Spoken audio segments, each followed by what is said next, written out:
Hi, welcome back to my channel. My name is Adrienne Jewell. I am a part-time reseller with the Poshmark, Mercari, and eBay platforms. So today I'm going to talk about, or actually share with you, my inventory tracking methods.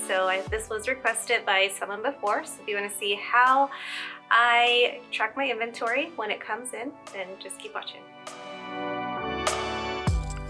Hey there, thank you so much for coming back. I'm sorry I've been away for a little bit, but I'm back now and I want to show you how I track my inventory because someone asked for it, and if you ask, you receive in most cases. But I wanted to show you how I track my inventory, and I do use a digital resource. So there's a couple ways that people or businesses track their inventory. So there's two really general ways. And that's the perpetual tracking and also periodic tracking.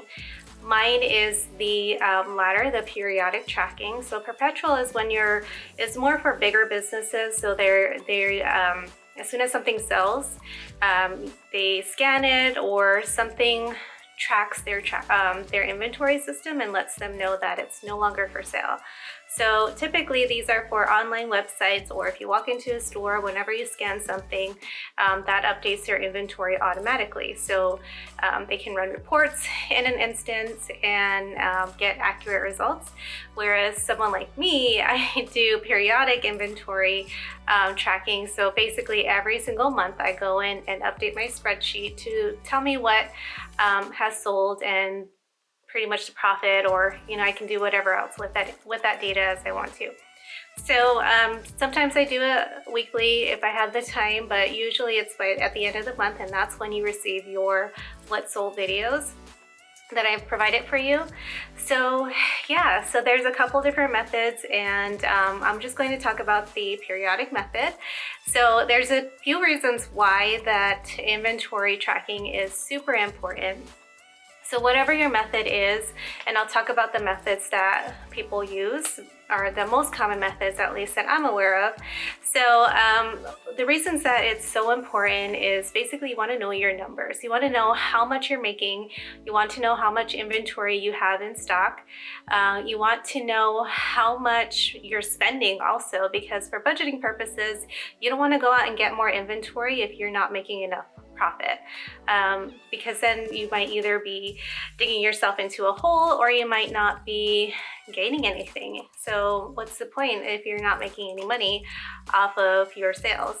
Another reason for tracking your inventory is because you want to be able to run special reports on the data that you're receiving. So that way you know what you can do. You can create some sort of strategy. If you know that you're selling a lot of tops, then you can go out and purchase more tops. If you know you're running low on shoes, then you can go out and purchase more shoes. If your profit margin is within a range, an acceptable range that you select, that allows you to go and get more inventory. Or let's say you're wanting to expand your business, then later on you can go and ask for maybe a business loan. If you've set up your business as an actual entity, then you can go out and ask for a loan to expand your business. But you are going to need your numbers, because they will want your numbers. They will want to make sure that you're actually profiting, so that you're a lower risk for them to provide you with a loan.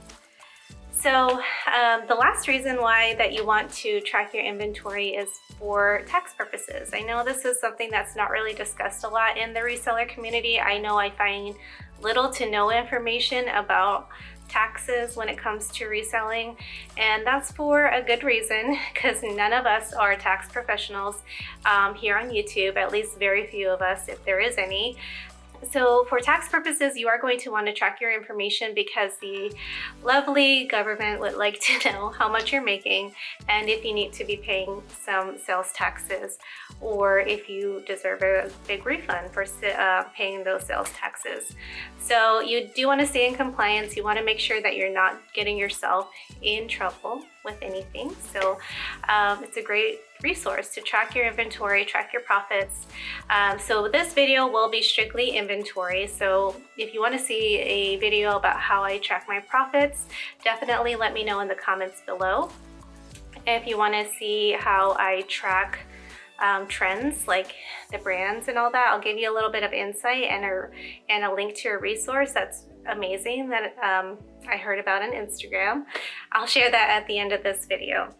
So let's talk about the different ways that people track their inventory. Alrighty, so after doing some research, I found that there are really 3 methods to inventory trackers that people are using at this time. So the first one I found are people are writing it down on a notebook or a clipboard or just some sort of inventory sheet that's right in front of you, which is super easy and convenient.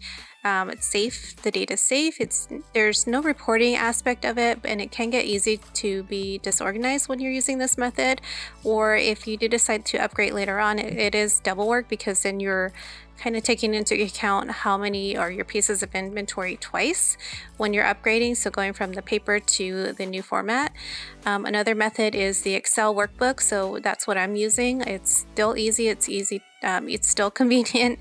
My data I do consider my data safe, and there are tons of reporting options that are built into Excel, and I can make it 100% customized to what I need. I don't have too much more or anything less than what I actually need to help manage my business. And the downfall is that if you don't know how to run formulas or make pivot tables in Excel, then it's kind of difficult to set up on your own. You have to do research or even ask someone to do it for you. And there are some limitations there just because it's all based on your knowledge of Excel and how far you can go with it. But if you don't want to or don't know how to make a Excel workbook, then you can go with that third option, which is an online resource. There's plenty of inventory trackers, whether they come online or on an app. You can just track your inventory there, which is still convenient, easy to manage. You got those reporting options, tons and tons of features, almost too many features, and there's minimal setup required. Everything's already done for you. The downfall is that there is that data risk in case someone does hack into that environment and then they get the information, because a lot of them ask for you to link your bank account to it. So there could be a potential data risk there, and it's not customized to your needs. It's customized to the vast majority of sellers or businesses' needs, and you have to pay to use them usually. So there's hardly any free resources out there anymore, so you're usually paying for them on an annual basis or a monthly basis. So that's up to you and which one you decide to use. Again, I'm using an Excel workbook, and I'm going to show you that right now. Okay, so my workbook is an average cost of goods workbook that I got from NotYourDadCPA.com. So he offers this for free if you sign up for his email notifications, which are always helpful. So I would recommend it even if you don't need a workbook like this one. So the way this works is I plug in the dates that I make a purchase, the store that I purchased from, the amount that I spent, and the total quantity of items that I purchased. And what this workbook will do is it will track my running average costs of goods. So that just means if I purchase more, it adjusts the average for me, so I don't have to do anything. All the formulas are already built into it. And I featured this on my Instagram stories, I believe. So yeah, it's just something that's really awesome, and you don't have to do much. There's a dashboard on the left side that kind of gives you everything at a glance, so you don't have to keep scrolling to the right to gather the information you might need. So like your purchases or the items that have sold in this workbook. I did tweak it a little bit. I added a January tab that itemizes all the purchases that I made in January, so I know exactly what was purchased in January. I also added a January sales tab that tells me everything that sold in January, which includes some 2018 inventory. And also I added a January data tab that tells me where my items sold. So Poshmark, eBay, or Mercari.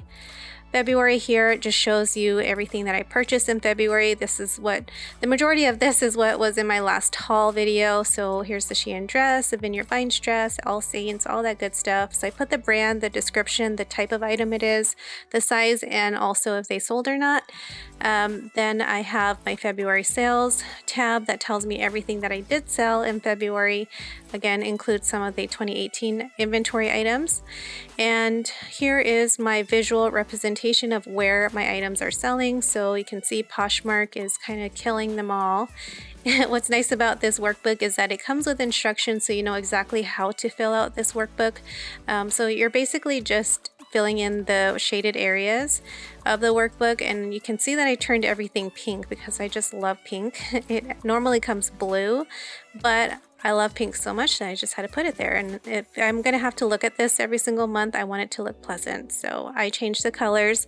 Sorry, Mark, if you're watching this, but I had to make it a little bit more customized to me. And so, yeah, I added a couple tabs. I'll show you what they look like when you first get them. There's actually 3 options. So you have an average cost of goods tracker, a multi-platform tracker, and a single platform tracker.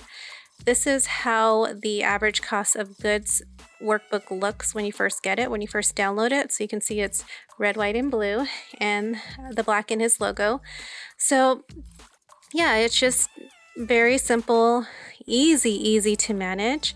And the multi-platform item or workbook is where if you sell on multiple platforms like I do, I'm eBay, Mercari, and Poshmark. If you sell on Amazon, for instance, Etsy, all those other platforms, you can just plug in the channel that you're selling from at the top there.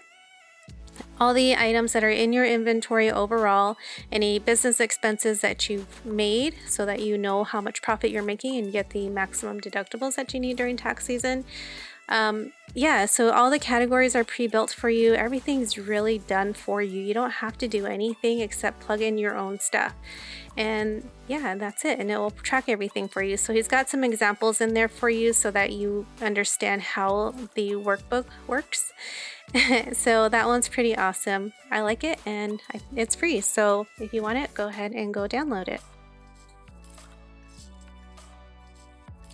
Okay, so I wanted to show you this really amazing dashboard that shows you everything that you are selling, and you can track your trends here. You can track the states that you're selling in. So that is pretty amazing stuff. So if you know you're selling a lot in Florida, for instance, you can look up the biggest trends that are happening in Florida, which will help you with your sourcing.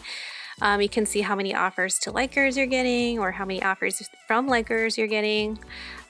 Just all kinds of different data that you get off of one dashboard. The only downfall is that this is Poshmark only. So that's the only downfall that I'm really seeing. I mean, you can tweak it just a bit so that it will plug in everything from your total sales if you are multi-platform like me. But this is just amazing. You can see how many items sold by color. So if you know you're getting a lot of a certain color, maybe pick up more. So it's really amazing. You see everything. This is my running total from January 1st to March 5th. So this is, yeah, everything. You just copy and paste your sales report from Poshmark in here, and bam, refresh the data, and all of it is updated for you. I don't mind sharing my information with you. I'm just starting. I know I'm not thebomb.com, so don't judge me too harshly. But yeah, I just want to share with you this really great resource. You can see your average net earnings per item. So mine was kind of going up, but I haven't sold much in March yet, so don't even take that into consideration yet. But yeah, this is so amazing. I'll leave the link below in the description in case you want it. It's $20 on Etsy. Alrighty, so that's what I have for you for this video, and that's how I manage my inventory. So if you have any questions for me, please leave them in the comments below. And otherwise, the resources that I've discussed during this video are in the description box for you. So yeah, I hope that this helps you out. If there's anything else that will help you out, please let me know in the comments. Give this video a like, subscribe if you haven't already, because I'm excited to interact with you and yeah, just get to know you a little bit better. So that's it for me. I have dinner waiting for me, so I'm going to go now. So until next time, I hope that you have a wonderful, wonderful sales week, sales days ahead, and a great night. Thank you. I'll see you next time.